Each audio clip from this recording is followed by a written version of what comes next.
Hello and welcome to Revision Notes with ETEtutor. So in this video what I'm going to be talking about is tone. So this is really helpful for any GCSE students who have to do imaginative writing or transactional writing, because when you do these things you need to sustain the tone throughout the piece of writing. So it could be frightening, it could be serious, it could be light-hearted. There's loads of different things that the tone could be. It's about how it makes you feel as a reader as well. So what I thought we'd do is, hot off the press, have a look at this postcard and hopefully you can read it okay and see if you can work out what sort of tone is here, what we'd describe. If this was part of somebody's response in the exam, how would they do? And bear in mind that the person who wrote this, my sister, was probably not expecting me to do this. Well, actually no, she probably half thought that I would. I did get her permission. But anyway, so she wasn't expecting to be assessed, so we'll see how she would have done anyway.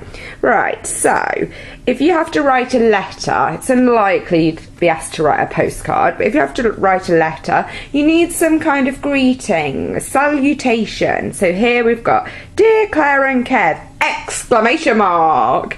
Now you could have a comma there, but obviously she's feeling quite cheerful and happy at this point in time, so she's gone for the big old exclamation mark, which is something that you should try to include in transactional and creative pieces.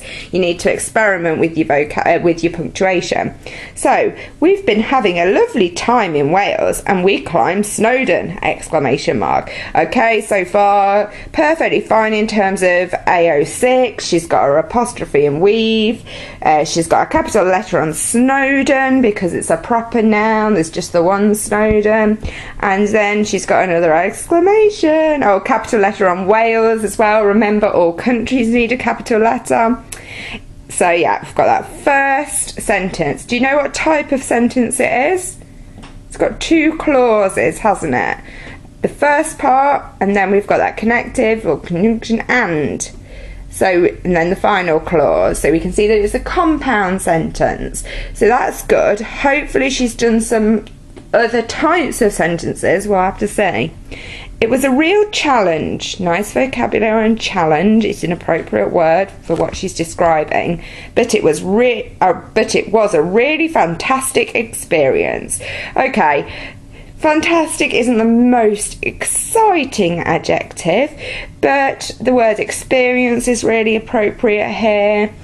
So, no major problems. We took lots of breaks and made it work. Okay, so another compound sentence. She's a fan of these. The weather was fantastic for us. Now Hannah, she knows what I'm going to say.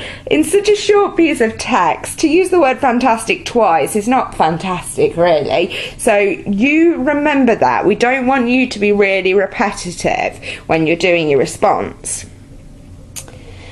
So yes, the weather was fantastic for us and it wasn't too warm, which was great. So look, she's used the correct form of to there, double O, because she's talking about the degree of something. It wasn't too warm, it wasn't too hot. Okay. Nice, we've got a new paragraph here, I think. I'm gonna give her the benefit of doubt and say, look, we've got quite a big gap here. And yeah, we're starting again here. So, there have been a few moments where the landscape has looked really GP, exclamation mark. So that word landscape is really useful because it's a word we associate with things like travelling up Snowdon, so that's good. JP, it actually stands for Jurassic Park. Now, you couldn't do something like that in your exam, could you? Because your reader's not going to know, but I know exactly what she's talking about because she's my sister. Really looking forward to going to see the film next weekend. Yay, that's Saturday, my reward for all this hard work. And then, yes, she's done it. A simple, short sentence. It'll be great. So that exclamation mark at the end there, just stressing how happy she is about this little trip out. Very confident. It will be great. It'll be great. And then, oh no, she's going to kill me. I hope you've had a great weekend too. So yeah, double use of great. Sometimes it's good to use repetition, but other times it doesn't work so well. So if you want to use repetition, just be really confident that it's clear you're doing it for a reason. Then finally, love you. Love you too. Oh no, hang on a minute. We've got a PS. So I've just redacted the address there. So PS. Do you know what PS stands for? It's Postscript. So script, the word for writing, post, after. So after writing. It's like when you get another flash of inspiration or another thought.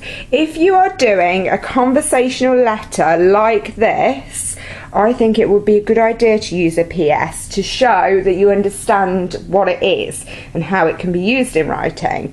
So here we've got PS, Snowdon was not covered in snow. I think that would have done us in.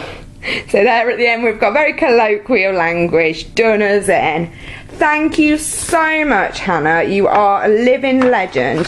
Don't take the criticism to heart. I know you won't. Hope everybody's benefited a little bit from this and that you can use some of these tips when doing transactional or creative writing.